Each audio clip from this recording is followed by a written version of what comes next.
Hello everyone, it is me again, and I'm coming at you with a tag today. I was tagged by Dolores Madil. I will link her video down below. This is the Titanic Writing Tag.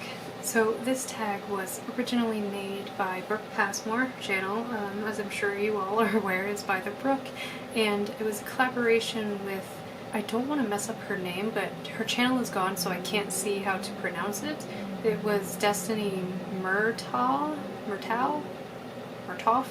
This is kind of an older tag, but Dolores is great at digging up and finding tags that I've never seen before, and it was just really unique and fresh, and I thought, hell yeah, I gotta do that, because it focuses on the romantic aspect of your story. And if you have been following me for any amount of time, you should know that I am a huge hopeless romantic, and most of my stories have to feature at least a hint of romance, so I was all about this when Dolores tagged me. So I'm just gonna jump right into the questions, and yeah, before I start, I will admit that I actually didn't like the movie Titanic, which is really funny to admit after I just told you all that I am a hopeless romantic and I just didn't care for that movie at all. I'm not really like a Leo fan, so.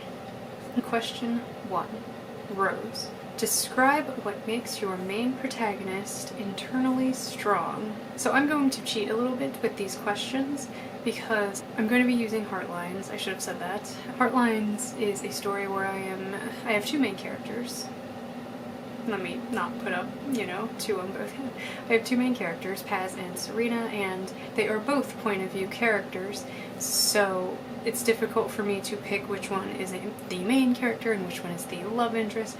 So I'm just going to answer, the specific questions for both of them. So describe what makes your main protagonist internally strong. I will go with Serena first because her point of view opens the story. Serena is internally strong because she is very just naturally charming and confident. She was brought up by some pretty chill parents, despite the fact that they're obscenely wealthy, and she could have turned out much worse. She has a really good relationship with her family, and she has stayed, I guess, modest as I guess a 17-year-old girl can be when, she comes from money and drives a Lexus. But she's also kind of a perfectionist. It's one of her flaws. So her confidence can be easily shaken if she feels like she has failed at something. But for the most part, she's really confident in who she is and what she believes in.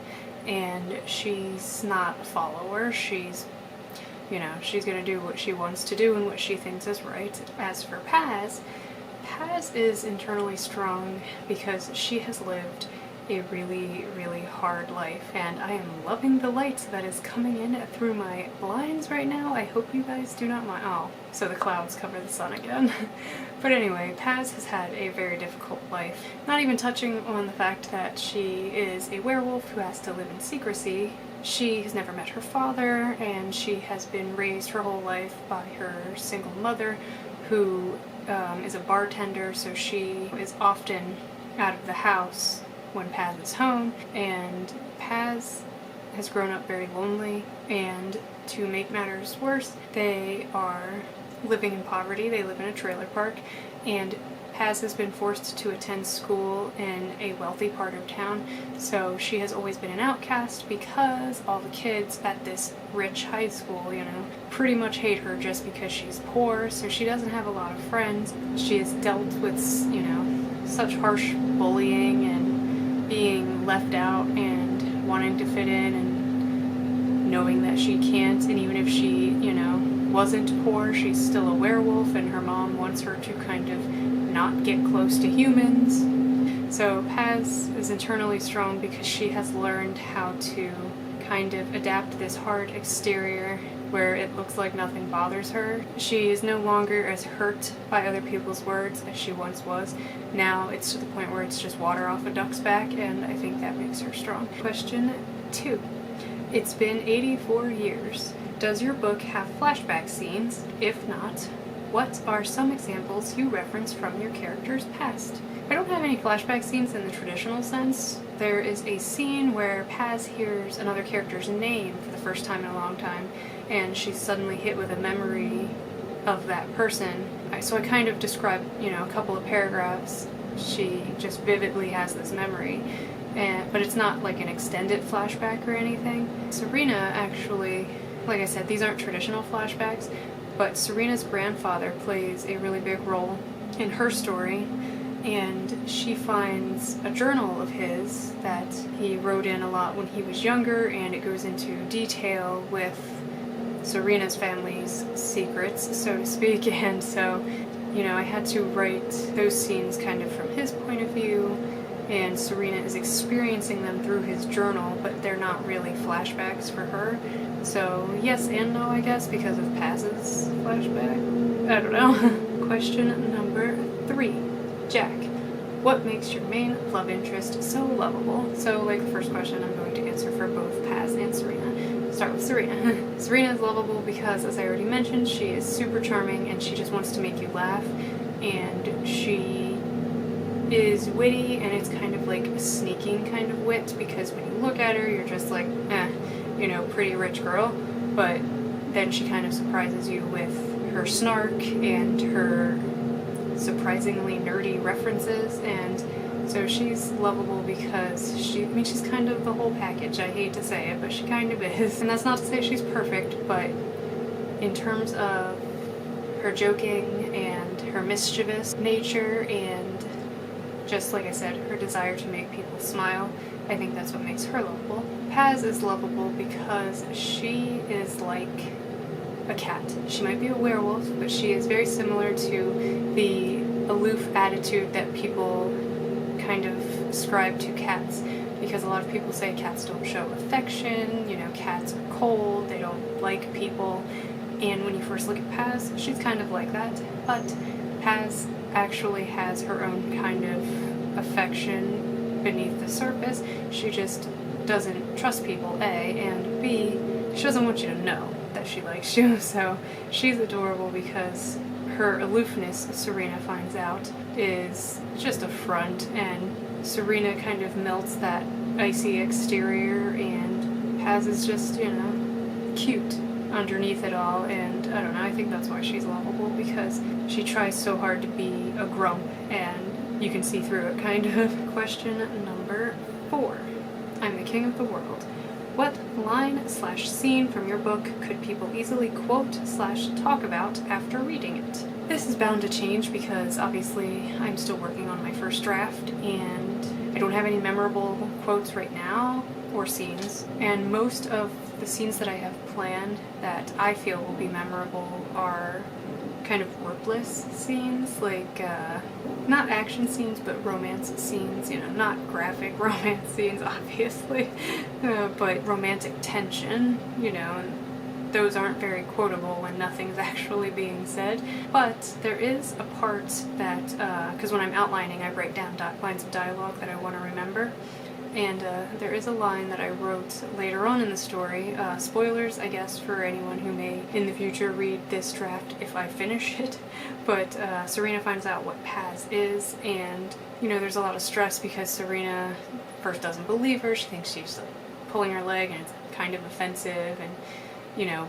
Paz has never told anyone before what she is, so it's a very tense and kind of stressful moment for both characters, but then it kind of melts into romantic tension, and Serena will say to Paz when I write this scene something along the lines of like, relax Fido, your secret is safe with me, or something like that. Basically I just want her to call her Fido because it's obviously traditionally a dog's name, and it's really corny saying it out loud, but that's just Serena's character, so I kind of can't wait to write her saying something like that.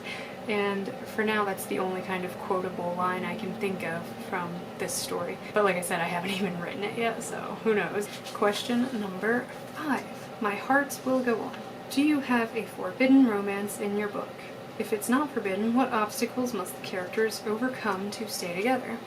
Yes, I do have a forbidden romance, and those are my freaking guilty pleasure. I love them. Obviously, I mentioned Paz is a werewolf. Her mom doesn't want her associating with humans, and because of Serena's own backstory and family history, they should not be together at all, but that's just the way it goes sometimes. There's also the whole coming from different classes kind of thing. Serena kind of has already integrated with the other rich kids at East Pine, and they don't like Paz or any of the kids that, you know, come from the same trailer park, and so they're very, I guess, judgy, you know, of Serena. Not that Serena cares, but they are very judgy, and it makes her a target to them. And like I said, Paz comes from a family, I guess, that's very close-knit and very paranoid, and her mother just does not want her to get close to anyone pretty much because she doesn't want her to get hurt. So her mother would definitely discourage any kind of romance. So question number 6. The heart of the ocean. Do you have a MacGuffin in your story? And a MacGuffin is, of course, an object/item that the characters seem to want or care about. And honestly, I don't think so. I don't think I have one. Maybe Jameson's journal. That's Serena's grandfather. She steals his journal, basically, and it's very important to her because it kind of holds all the answers she thinks. So maybe that. But like I said, this story is still in the early stages, so I may completely change course in terms of the plot, and maybe a MacGuffin will pop out of nowhere, I don't know. But for now, not really. Question number 7. Paint me like one of your French girls. Is there a scene in your book that you'll be embarrassed by when your family reads it? Nope.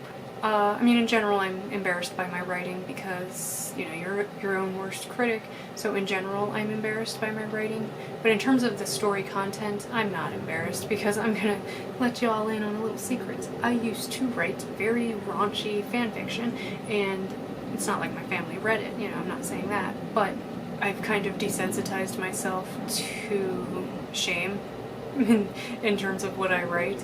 So any scene in this story that could potentially be embarrassing for some people only reaches, like, you know, 1 on the dial, because the fanfiction I wrote went up to 11, so I'm not going to be embarrassed by anything. Number 8. The iceberg. How do you spot plot holes, or icebergs, in your story, and what steps do you take to fix them? I'm gonna be real with you, I suck at finding plot holes. I find plot holes when I am done like the 2nd or 3rd draft, and then I'm like, oh shit, because I thought this story was finished and there's a big glaring plot hole staring at me right in the face. Why did I not see it sooner? So I am not good at spotting plot holes. I think I just am too excited when I'm writing the story, and, you know, in my head I don't even stop to question things, I just full steam ahead, so I don't spot plot holes until it's almost too late, and then it's very hard to fix them.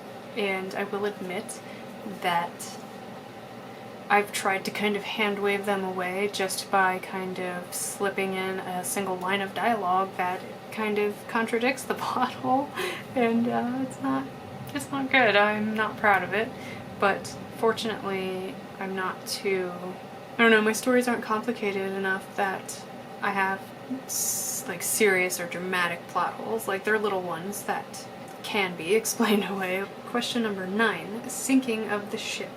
Characters from your book that could be shipped with other book characters.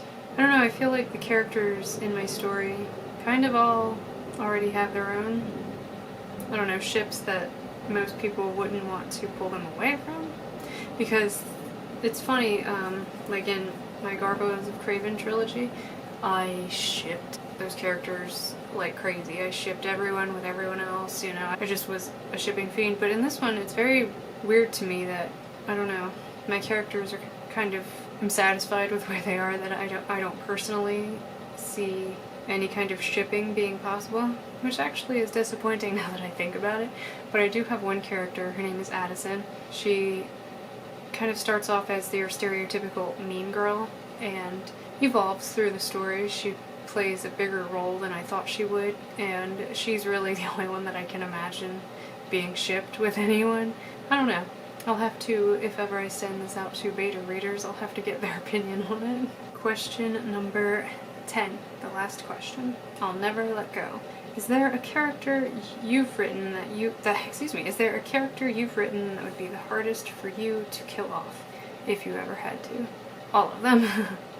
I don't really like killing off characters, and not because I don't want to. I don't like killing off characters because I feel like I write it too dramatically to the point where people will read it and just laugh because it's like, you know, wow, talk about drama. So I don't really like character death to begin with, but in this story in particular, obviously, definitely, Serena Pass would never die. It would only make sense for... I actually did plan in the early stages of brainstorming, I actually planned for Jameson to die somehow and have, you know, Serena have to deal with that because her and Jameson are really close. But the more I thought about it, the more it just seemed like predictable, kind of. And now that I've started writing Jameson and I've written his journal entries, so I have his voice, I've kind of become really attached to him. So that kind of stopped me from plotting out his possible death. But I don't know, if I'm writing and it feels right, maybe I'll do it, but I really don't want to because, like I said, I found his voice and I love him. And it probably doesn't help that I named him after Paz's original love interest back when this was a straight romance that did not work, as kind of paying homage to the original draft. I named him Jameson, and then I like to cast actors as my characters. I'm pretty sure I've talked about it before on my channel, but in my mind I've mentally cast Clancy Brown as Jameson, and I love Clancy Brown, so when I look at Jameson, I love him. He's the only character that it would make sense to kill, but I really don't want to. So yeah, that was the Titanic Writing Tag. I know I rambled a lot. I had to actually start a new clip because my camera has a limit when it's recording and it'll stop recording once it reaches a certain time. So yeah, I know this is going to be a big one to edit. Dolores, I noticed that you missed the last couple of questions, so I just wanted to point that out to you in case you wanted to film a part 2 or I don't know. So thank you so much for tagging me, Dolores, because I love talking about my writing, and also I love talking about Paz and Serena, so any excuse to ramble about them, I am down for. But yeah, so I am super excited to be back in the world of Heartlines, and I'm super excited to share more with you guys about this story. I actually fantasize about beta readers and getting feedback from people, and I'm not even finished this story, so maybe I should kind of pump the brakes a little bit, but I don't know.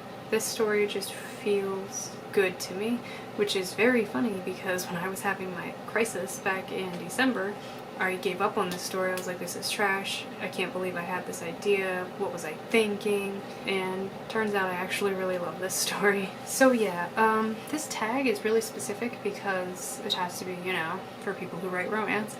And I have a very healthy mix of people that follow me.